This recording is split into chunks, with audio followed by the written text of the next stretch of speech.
Children of the Stones by Jeremy Burnham and Trevor Ray. Chapter 15.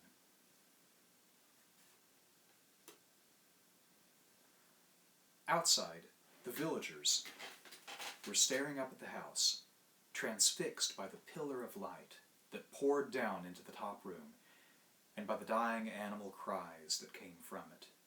As Adam and Matthew watched, the light began to pulse, and with each pulse, it grew stronger, until the whole house began to glow in the darkness, suffused with a shimmering aura of irradiated energy.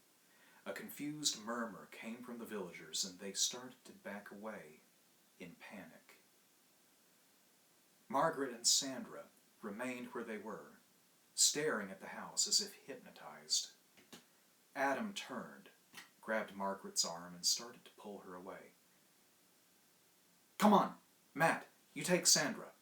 Matthew took Sandra's hand and dragged her off into the darkness. Her head remained turned toward the house, as if she were unable to take her eyes from it, and he tried to swing her around. "Don't look back, Sandra. Whatever you do, don't look back." They stumbled on, surrounded by the fleeing villagers. The night was filled with shrieks of terror and alarm, but Matthew plowed through the undergrowth with grim determination, pulling the reluctant Sandra after him. The task became more and more difficult as her resistance increased, and he turned to try to urge her out of her trance-like state. To his horror, he saw that she was glancing back. "No, Sandra, don't!" But he was too late. The hand he was holding seemed to grow larger, so that he was forced to let her go. Her whole body began to increase in size and shape, and she started to scream. A few yards away, Margaret heard the scream and turned to look. As she saw what was happening to her daughter, she cried out in despair, "Sandra!" Adam tried to drag her away, but a greater force had rooted her to the spot.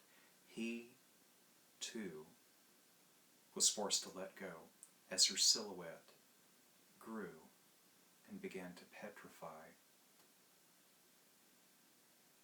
His face averted from the light, Adam held out his arm behind him. "Matt, hold on to me." Matthew, who had also been careful not to look back, took his hand. "We can't just leave them, Dad." "There's nothing we can do." "The sanctuary. Which way?" Matthew pointed, and immediately felt himself jerked off his feet as Adam lurched forward into the darkness.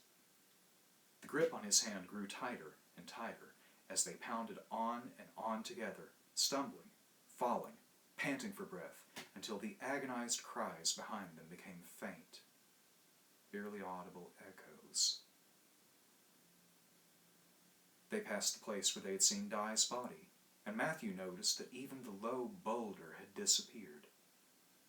But there was no time to stop, no time to make sense of anything. If they didn't reach the sanctuary, they were lost. At last, the entrance to Linnet Barrow loomed in front of them. They staggered in and collapsed onto the floor, utterly exhausted. Matthew lay where he fell, feeling as if he had been drugged, as if his brain was running down. His memory had been shattered into 1,000 terrifying fragments, and he found he couldn't piece them together. All he could remember was the picture, his picture. It seemed to fill his mind, waiting on his eyes and forcing them to close. They were safe. That was all he knew. So there was no point in trying to stay awake anymore. No point in reliving a nightmare. Perhaps in the morning, he'd find it hadn't happened.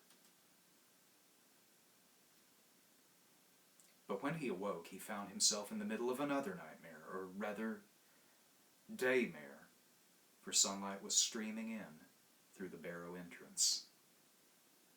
The fact that the darkness had gone, however, did nothing to lessen his fear when he discovered that someone was holding a knife at his throat. He remained motionless on the ground, holding his breath and not even daring to move his eyes. "What do you think you're up to, boy?" asked a familiar voice.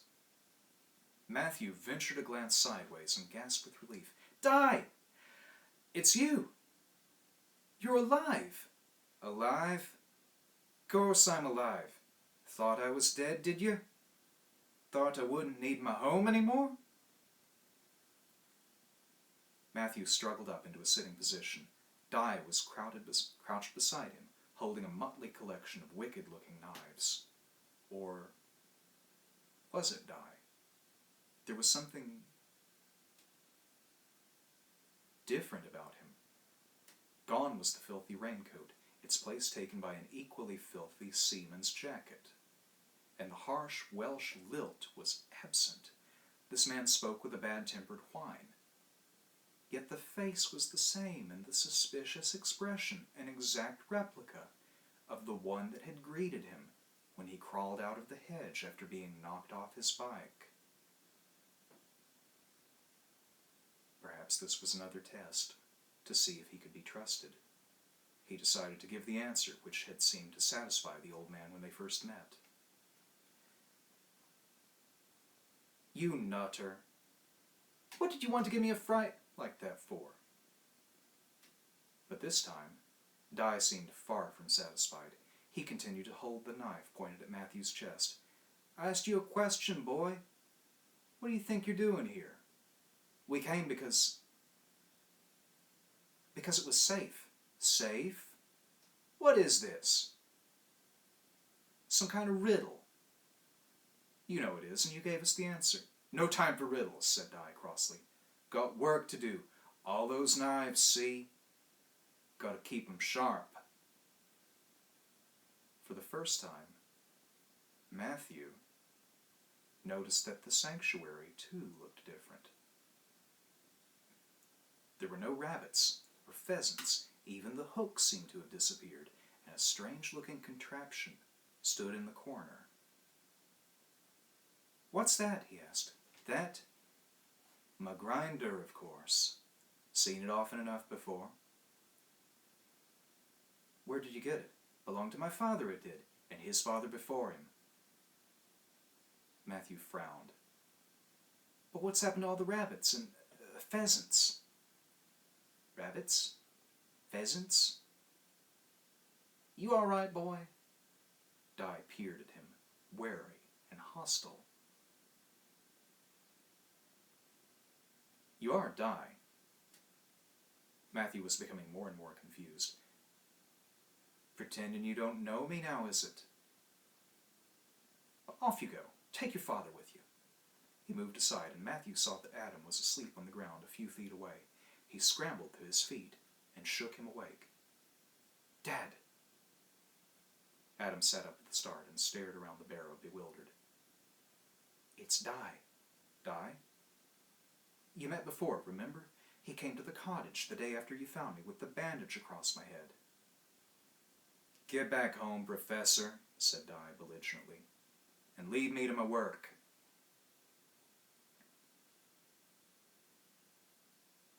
Matthew wandered over to inspect the knife-grinding machine. "You know who we are, then?" "I know who you are, all right. People with no knives to sharpen. I could starve for all you care." Adam stood up. "You never asked us." "Asked you what?" "Whether we had any knives for you." Di moved to stand in front of him and poked him in the chest with the point of his knife. "Better go, Professor, before I lose my temper." Adam turned to Matthew. "Come on, Matt," he said, and led the way out of the barrow. They stood in the entrance, blinking in the bright sunlight. The village basked serenely in the summer air, and the countryside looked quiet and peaceful. "It's changed," said Matthew, softly. "What?" "The village. It's not the same." "How do you know?" "I can feel it. The innocence." Adam glanced at him. "Well, let's see if you're right, shall we?" Then, as they set off down the avenue, Where first? The museum. Thought you might say that. Well, isn't that where you want to go?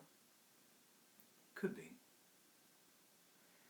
But when they arrived at the museum, they found not Margaret and Sandra, but Mrs. Crabtree, sitting at the desk. Adam and Matthew stared at her, fearing the worst, but she stood up in excitement when she saw them, and there was no happy day nonsense. Why, Professor! Mr. Matthew! Where have you been? We've been so worried. And she really did look worried, even human. To Matthew, it seemed as if the brainwashing process had been washed off. That is, if it was the same woman. But if it wasn't, how could she have been so worried about them? And if it was, why did he no longer feel any hostility toward her? This twinkling, friendly person bore no relation to the dead fish who had looked after them for the past weeks. Mrs. Crabtree opened the door marked Private at the back of the museum and called upstairs, Mrs. Smythe, you can cancel that call.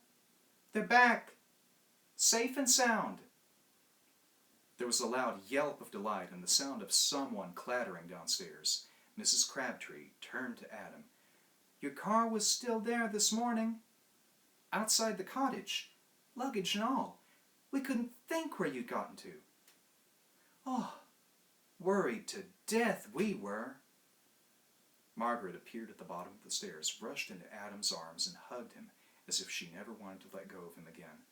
Oh, Adam, she said, burying her head in his anorak. Then, looking anxiously up at him, what happened? Adam managed a faint smile. It's a long story. Tell me. You wouldn't believe it. Or would she? Was this the attractive creature who had welcomed him so warmly when he first came to the village, or the terrified victim he had tried to save from her preordained fate? No. The happy Margaret had disappeared, and the vacant stare that had clouded those beautiful green eyes had gone. There was nothing there now but a troubled innocence. An innocence reborn. And yet, at the same moment, Adam recognized the woman he had come to love. He realized with exquisite agony that he could never claim her. Her destiny lay here, inside the circle, his outside, in another world. He could see her, even touch her, but time had flung them into separate compartments and built a sheet of unbreakable glass between them. There was nothing either of them could do about it. She seemed to share his pain, but not his awareness. Why wouldn't I believe it? She asked softly. Because you don't belong here. And I don't. So you're destined to leave us. There was infinite sadness in her voice, a deep sense of loss.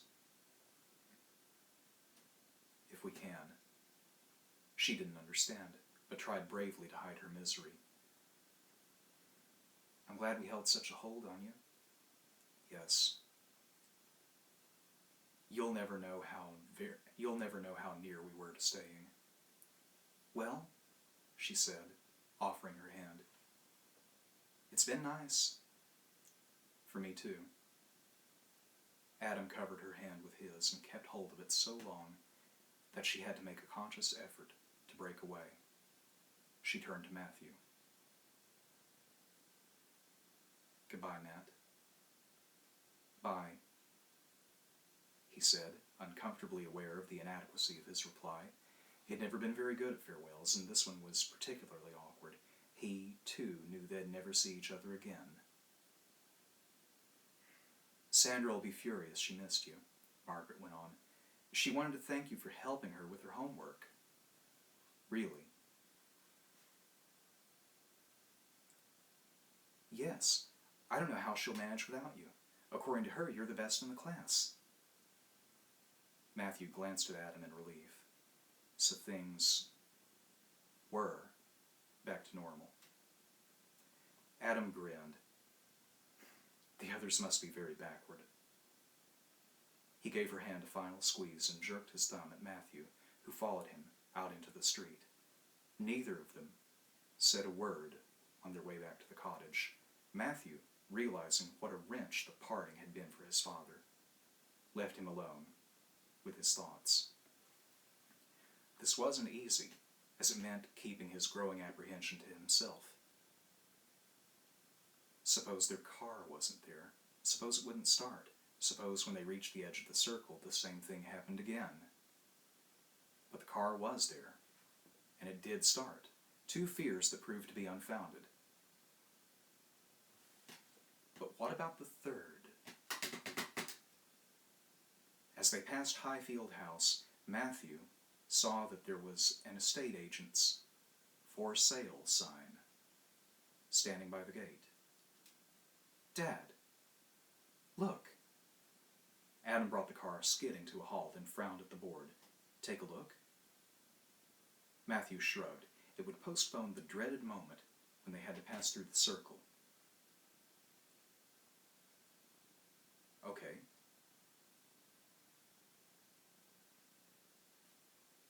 They got out of the car and walked up the drive. The front door was slightly ajar, and Adam pushed it open with his foot as if he expected Hendrik to jump out from behind it. The hall was dusty and bare. All the furniture had disappeared, and it looked as if no one had lived there for years.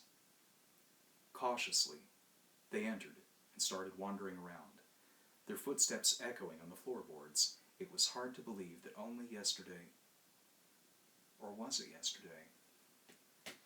Perhaps it was thousands of years ago. Perhaps it was tomorrow. Matthew noticed a picture lying face down on the floor near the mantelpiece. His picture. He rushed over and picked it up. But it wasn't his picture. It was a painting of the village, all right, but a dull, modern reproduction of picture postcard quality. Nothing primitive or nightmarish about it. Adam peered over his shoulder. You thought it might be yours? Well, that's where we saw it last. And the frame's the same. Coincidence? You don't really believe that. I don't know what I believe anymore.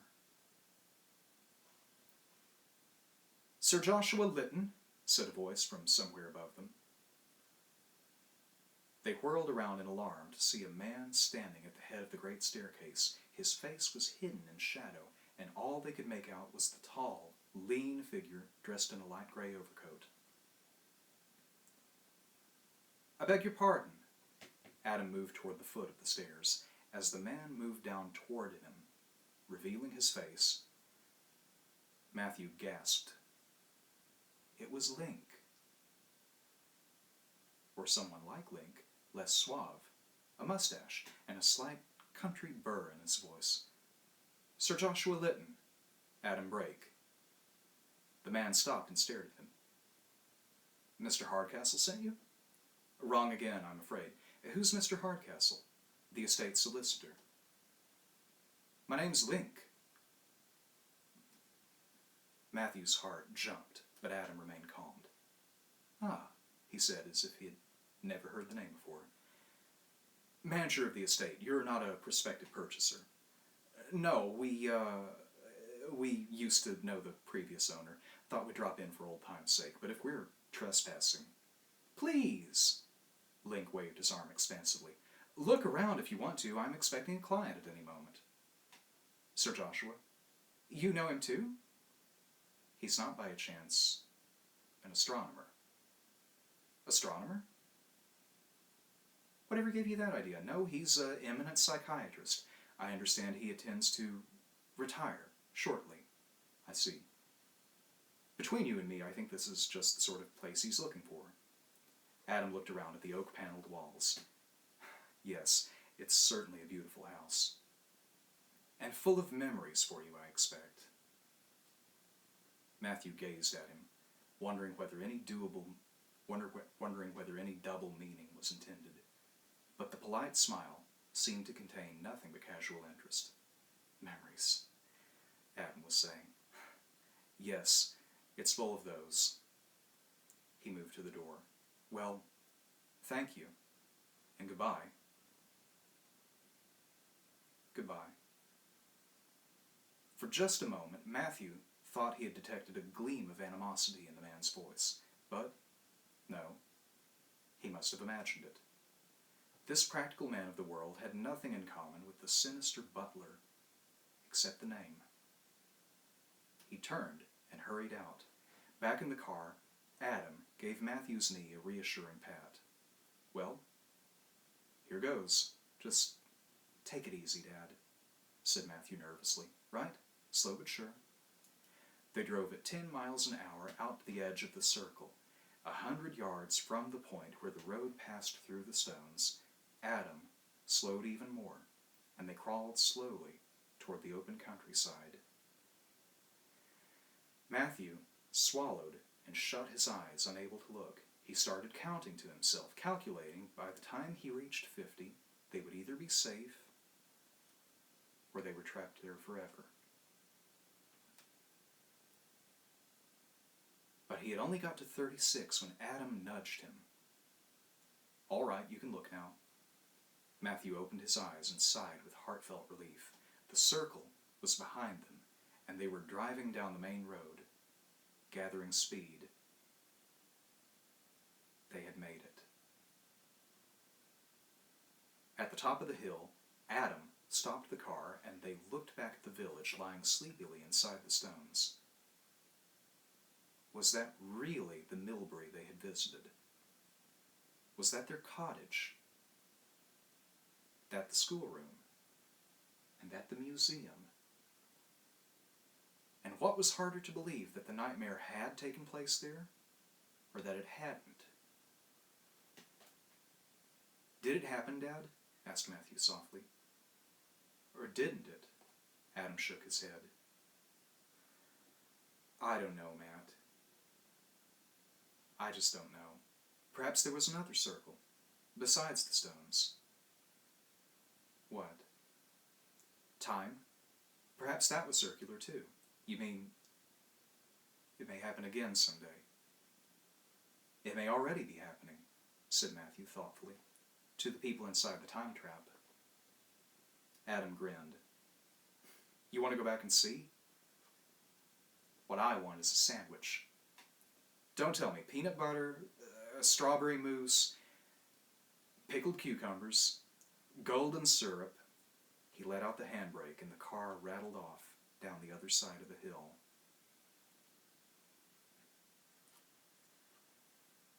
As the Daimler neared the crossroads, another, grander car passed it, traveling in the opposite direction. It moved sedately down the avenue, passed through the circle, and drew up outside Highfield House. A big, distinguished-looking man got out and rang the bell. The door opened immediately. Mr. Link, inquired the stranger. Sir Joshua Lytton. Ah, good morning, sir. Come in, won't you? Link stood aside to allow the visitor to enter. He watched expressionlessly as the big man wandered around the hall, inspecting the place with approval. Pleasant drive? Delightful. Can't tell you what a relief it is to get out of London. Modern life is such an appalling rat race. Well, you can retire to a nicer part of the world. No. Indeed. The stranger turned, his mind made up. It's ideal. I believe I shall be very happy here. And they smiled at each other.